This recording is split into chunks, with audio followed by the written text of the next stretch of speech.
हमने साहब, मैं अभी भी आपके माध्यम से, इस सदन के माध्यम से देश भर के मुसलमान भाइयों बहनों को कहना चाहता हूं, आपके वक्फ में एक भी नॉन मुस्लिम नहीं आएगा।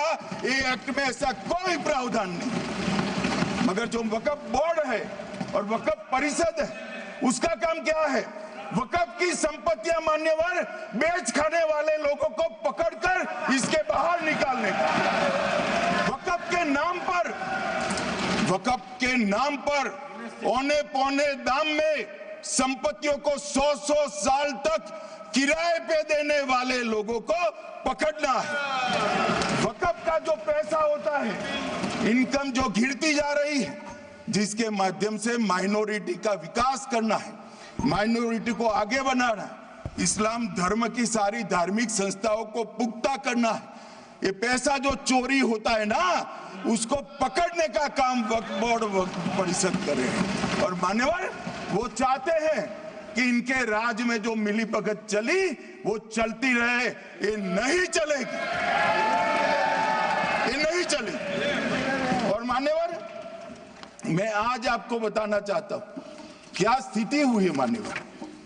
मान्यवर, सबने कहा, रिपीटेशन भी होगा, परंतु मैं कहना चाहता हूं मान्यवर कि वक्फ के 2013 में जो अमेंडमेंट्स आए, अब बिल किरण भाई का है, मगर मैं कह सकता हूं कि वक्फ का 2013 का अमेंडमेंट न किया होता तो ये बिल लाने की शायद जरूरत न पड़ती।